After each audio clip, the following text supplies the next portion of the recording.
സാക്ഷാത് പരബ്രഹ്മ തസ്മൈ ശ്രീ ഗുരവേ നമഃ. ഓം ശ്രീ സായിരാം. ഇംഗ്ലണ്ടിലെ ഒരു ഗ്രഹത്തിൽ ഭഗവാന്റെ ചിത്രത്തിൽ നിന്നും വിഭൂതി വരുന്നത് കണ്ടപ്പോൾ ഒരു ഇസ്ലാം മത വിശ്വാസിക്ക് സ്വാമിയെക്കുറിച്ച് കൂടുതൽ അറിയാൻ ആഗ്രഹമായി. അവർ ഭഗവാന്റെ ഗ്രന്ഥങ്ങൾ വാങ്ങി വായിച്ചു. സ്വാമിയുടെ സന്ദേശങ്ങൾ ആ ഭക്തയെ വലുതായി ആകർഷിച്ചു. അവർ ഒരു ദിവസം പ്രാർത്ഥിച്ചുകൊണ്ടിരുന്നപ്പോൾ ഇങ്ങനെ പ്രാർത്ഥിച്ചു: ബാബ, അവിടുന്ന് പറയുന്നു ഈശ്വരൻ ഒന്നേയുള്ളൂ എന്ന്. പക്ഷേ ആ ഈശ്വരന് പല നാമങ്ങൾ ഉണ്ടെന്നും രൂപങ്ങൾ ഉണ്ടെന്നും സ്വാമി തന്നെ വ്യക്തമാക്കുന്നുണ്ടല്ലോ. ഞങ്ങളെ സംബന്ധിച്ച് അല്ലാഹുവാണ് ദൈവം.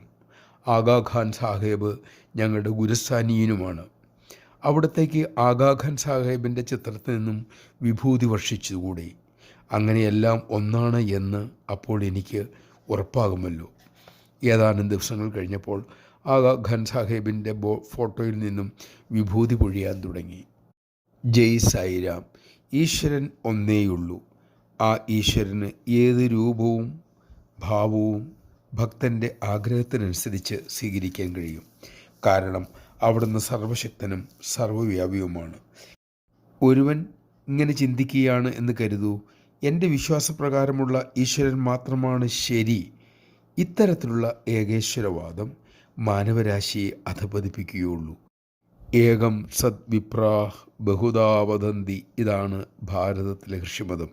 അതായത് ആ ഒന്നായ പരമ്പൊരുളിനെ പണ്ഡിതന്മാർ പല രൂപത്തിൽ അറിയുന്നു, വ്യാഖ്യാനിക്കുന്നു. ഈ അറിവ് ഉൾക്കൊള്ളാനായാൽ നമുക്കും ലോകത്തിനും ഒരുപോലെ ശാന്തിയായി. ഈ വേദാന്ത തത്വമാണ് എല്ലാ കാലത്തും ഭാരതത്തിലെ അവതാര പുരുഷന്മാർ പഠിപ്പിച്ചതും പ്രചരിപ്പിച്ചതും. ഇന്ന് ഭഗവാൻ ബാബ അതിൻ്റെ പ്രായോഗിക വശം കൂടി നമ്മെ കാണിച്ചു തന്നിരിക്കുന്നു. Love all, serve all.